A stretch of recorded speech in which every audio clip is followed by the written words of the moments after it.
They're next. U.S. immigration officials are reportedly stepping up efforts to round up people who are in the country illegally. In a series of raids this week, authorities arrested dozens and dozens of undocumented immigrants. The government says it's simply enforcing the law and that the raids target those with known criminal records. But some advocacy groups say some people without criminal records have been included. They're calling it the first major action since President Trump signed an executive order on immigration last month. Alex Ozel is an immigration attorney, and he joins us now. Alex, what can you tell us about the people who are being rounded up? So a lot of the people who've been rounded up, the ICE is saying that it's criminals. They're saying that it's murderers, that it's rapists. There was 161 people recently in Los Angeles. But what we're hearing from advocacy groups and from other people is that it's not necessarily these terrible people that they're saying they're rounding up. Some of these people are families. Some of these people have been in the country legally for 10, 20 years. So we're getting real conflicting reports from what ICE is saying is occurring and what the actual families or individuals in those areas are saying is occurring. So if these people do have criminal records, why are they out in the street in the first place?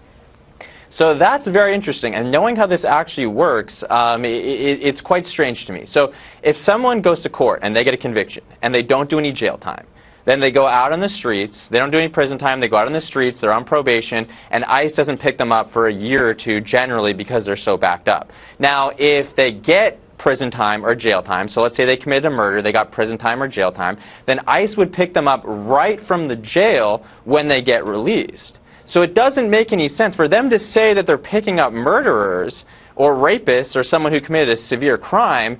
It just doesn't make any sense. Those people would have been picked up right when they left custody. The chances of them getting out, leaving custody, then getting picked up by ICE a long time later, there's something going on here. There's something that's not true, or there's something in the reports that just doesn't add up. So tell me, what comes next for the families and the people who are arrested? What do they need to know? I mean, they need to know that each person has a right to a deportation hearing. I've been hearing rumors that ICE officers are putting people on a bus. That's just completely wrong. That's against the law. If that's actually happening, that's against the law.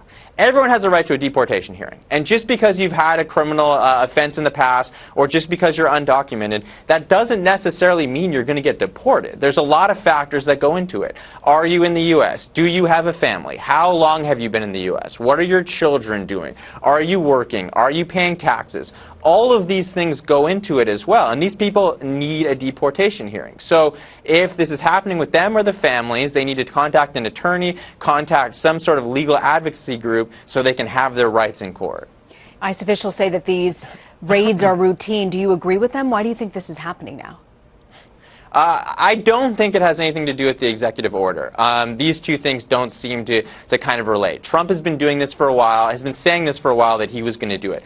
These types of raids are not necessarily routine, but they are legal. They can do this. The problems we have is them targeting certain individuals. If they're targeting good families, if they're targeting good people, then that's completely wrong. So do they happen? Yes. Do I think there's a connection? Not necessarily. Trump has been saying he's going to do this for a while. He just started his presidency, and these are the things he's trying to give to his voters to show them that he's doing something. And do you think that this kind of activity, these raids, will continue to increase?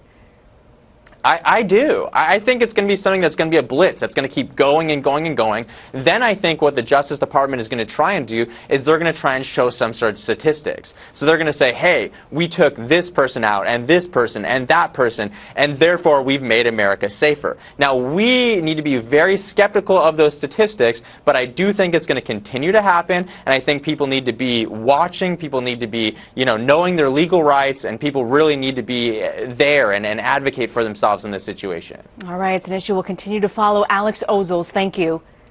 Thank you so much.